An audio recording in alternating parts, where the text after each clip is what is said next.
Australia versus India का पांचवा test और आखिरी टेस्ट खत्म हो चुका है। आज तीसरा दिन था और टी से पहले ये टेस्ट मैच खत्म हो चुका है और ऑस्ट्रेलिया बड़ी कंफर्टेबली ये मैच भी जीत गया और सीरीज भी जीत गया 3-1 से। ये सीरीज जो थी आई थिंक काफी हाइप थी इसके बारे में, क्योंकि पहले जब ये 2 दफा हो चुकी है, इससे पहले और उससे भी पहले वो इंडिया ये सीरीज ऑस्ट्रेलिया को हरा चुका था। सो वो पहली टीम थी जिन्होंने टेस्ट मैचेस टेस्ट सीरीज आके ऑस्ट्रेलिया को ऑस्ट्रेलिया में 2 दफा हराई थी और इसके बाद अब ये दोबारा ऑस्ट्रेलिया ये सीरीज जीत गया।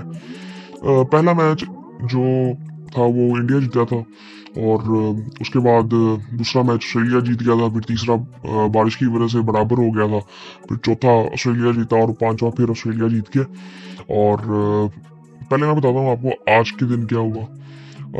कल इंडिया 100 आई थिंक 45 की लीड थी इंडिया के पास, 141 रन बनाए हुए थे इंडिया ने और 6 आउट थे।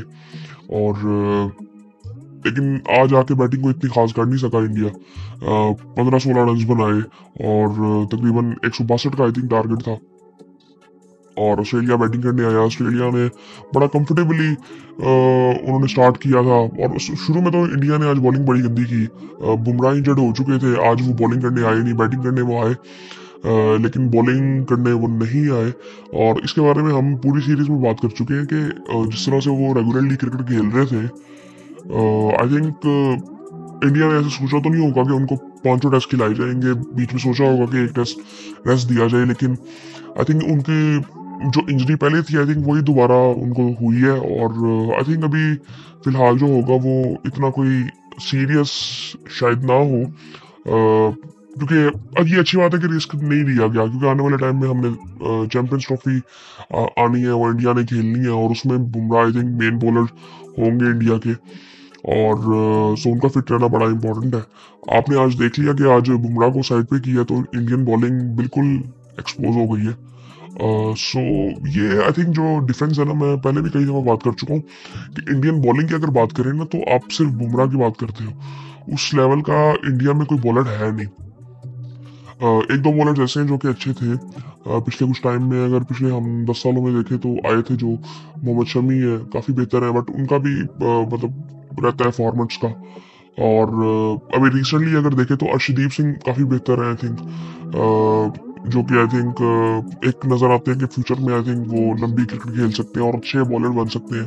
और इससे पहले अगर देखें तो भुवनेश्वर कुमार थे आई थिंक, बट वो भी कोई इतनी रेगुलरली क्रिकेट खेल नहीं सके इंडिया से और उनकी परफॉर्मेंसेस भी कोई इतनी ज़्यादा नहीं थी, लेकिन वो जब आए थे, लेकिन वो उस वक्त अगर देखे तो वो पोटेंशियल उनमें नज़र आ रहा था। लेकिन बुमराह का जो इम्पैक्ट देखें वो गेम पे वो आई थिंक नेक्स्ट लेवल था, जो कि आई थिंक इंडिया को पिछले कुछ सालों में बहुत आगे ले गया था। जो कि आई थिंक इंडियन क्रिकेट की जब बात की जाती थी तो बैटिंग की बात की जाती थी, बॉलिंग की कभी बात नहीं की गई।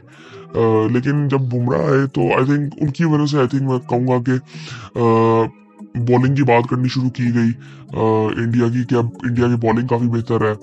मुझे याद है कि पिछले कुछ सालों में जब आईसीसी के टूर्नामेंट्स होते थे तो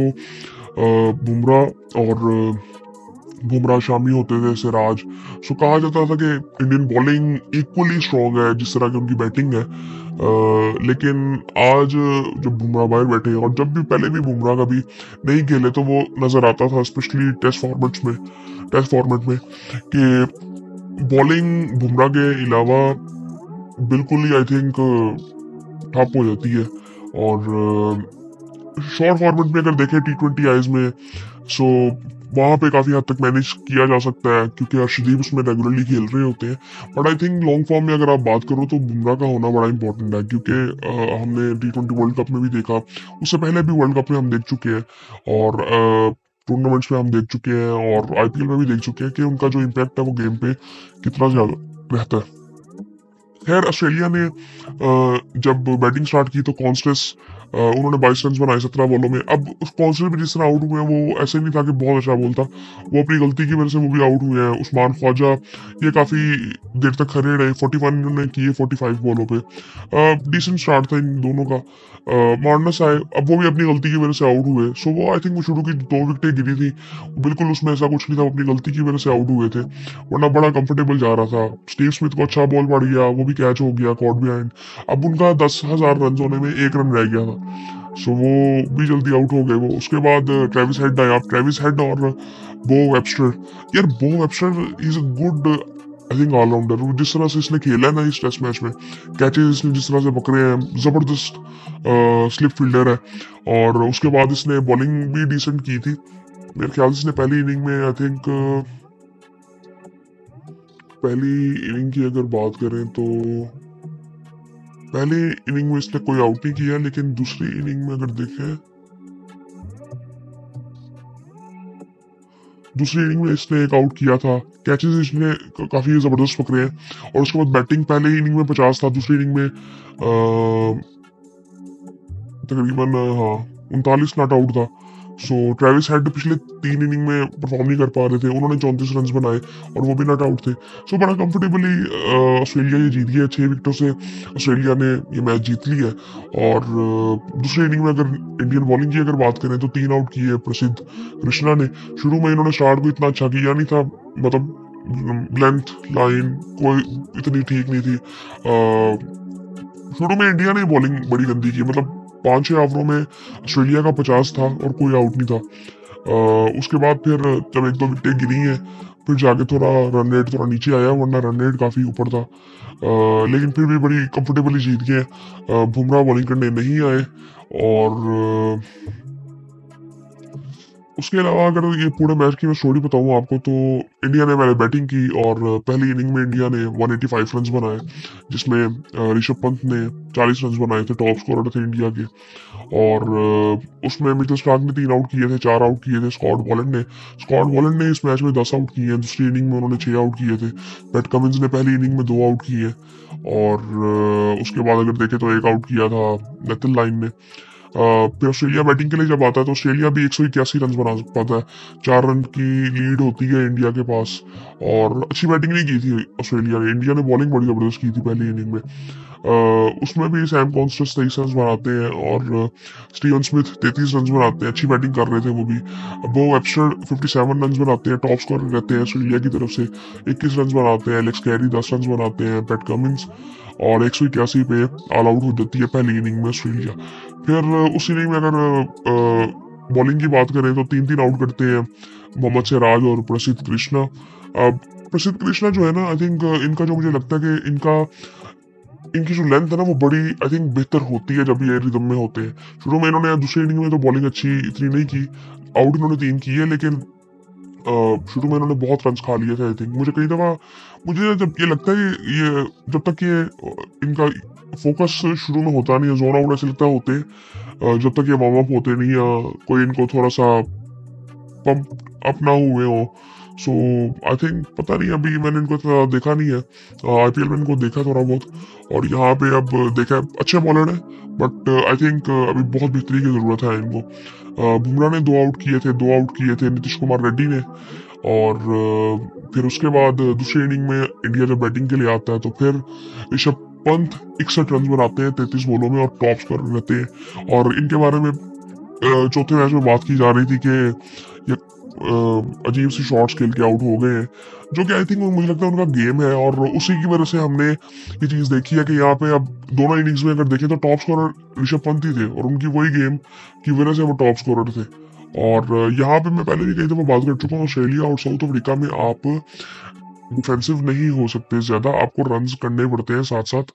और कमेंटेटर्स भी काफी बात कर रहे थे कि सिडनी की पिच टिपिकली ऐसा खेलती नहीं है, लेकिन आई थिंक 3 दिन में अब ये देखें, 3 दिन में तीसरे दिन का भी लंच के बाद कुछ आवर्स हुए थे और टेस्ट मैच खत्म हो गया, और 3 दिन भी पूरे नहीं हुए। और उसके बाद अगर देखें तो 157 रन बनाए थे दूसरी इनिंग में इंडिया ने, और टारगेट मिला था ऑस्ट्रेलिया को 162 रन का। दूसरी इनिंग में 3 आउट किए, पैट कमिंस ने 6 आउट किए, स्कॉट बॉलैंड ने बड़ी जबरदस्त बॉलिंग की और 1 आउट किया बो वेबस्टर ने। फिर उसके बाद ऑस्ट्रेलिया बैटिंग के लिए आता है, तो वो मैं आपको बता चुका हूँ पहले कि बड़ा कंफर्टेबली उन्होंने कर लिया है। शुरू में 2-3 विकेटें गिरी जब 50 रन के बाद 50 रन की पार्टनरशिप हो गई थी उनकी, और लेकिन उसके बाद कुछ गलत शॉट्स थी, लेकिन बाद में कंफर्टेबली ट्रेविस हेड और बो वेबस्टर ने ये सीरीज ऑस्ट्रेलिया को जितवा दी।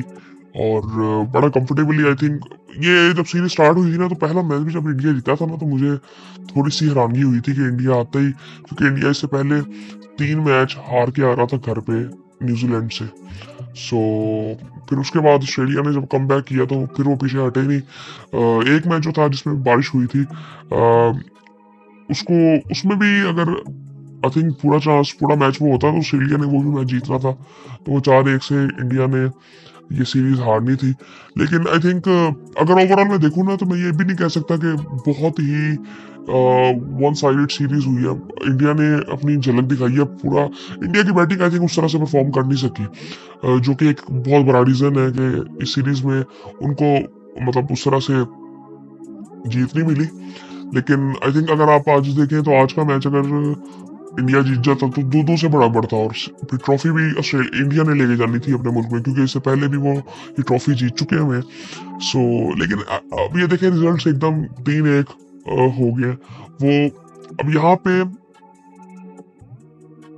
अगर ब्लेम करना ठीक नहीं है, लेकिन आई थिंक इंडियन बैटिंग उस तरह से परफॉर्म नहीं की, और बॉलर्स ने अच्छा परफॉर्म किया है। बट बॉलर्स की भी अगर बात करें तो यार बुमराह का इम्पैक्ट जिस तरह से है, वो बाकी वो सपोर्टिव ही होते हैं वो किसी हद तक, लेकिन आई थिंक वो जो बुमराह का जो इम्पैक्ट है ना कि सही टाइम पे आउट करना, वो बड़ा इंपॉर्टेंट होता है इंडिया के लिए।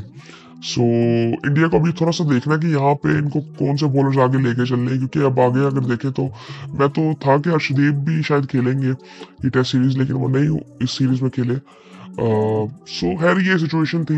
अब हो सकता है कि मे भी कोई अनाउंसमेंट ऐसी आ जाए रिटायरमेंट की, जिस तरह अगर देखें तो WTC के फाइनल में ऑस्ट्रेलिया पहुंच चुकी है साउथ अफ्रीका के साथ। आई थिंक अब तो बड़ा क्लियर हो गया होगा maybe I think Sri Lanka के साथ 2 टेस्ट मैचेस है, मेरे ख्याल से 1 टेस्ट मैच जीतना था इन्होंने और बड़ा इजीली पहुंच जाना था। इंडिया तो मेरे ख्याल से बाहर हो गया, और बाकी आई थिंक अगर कोई रिटायरमेंट की अनाउंसमेंट होगी तो फिर उस पर बात करेंगे। वैसे रोहित शर्मा ने कल आई थिंक उनका इंटरव्यू था, तो उसमें उन्होंने कहा था कि यार मैं कहीं नहीं जा रहा, लेकिन आने वाले टाइम में कुछ टेस्ट मैचेस तो इनके अभी है नहीं मेरे ख्याल से। सो वो अभी WTC का फाइनल ही है, लेकिन वो अब इंडिया तो उसमें पहुंचा नहीं है, तो आई थिंक मे बी देखते हैं वो आगे आने वाले टाइम में क्या करते हैं, क्योंकि उनकी भी जो एज है आई थिंक 37 या 38 है, और विराट कोहली का भी हो सकता है, उस्मान ख्वाजा का भी हो सकता है आई थिंक, मे बी उनकी आखिरी सीरीज हो। अभी कोई अनाउंसमेंट आई नहीं, जब आएगी आई थिंक उस पर बात करेंगे फिर। और इसके अलावा पाकिस्तान वाला मैच भी आज काफ़ी इंटरेस्टिंग होगा, तो फिर हम उस पर बात उस वक्त करेंगे। सो बाकी फिर आपसे बात होती है।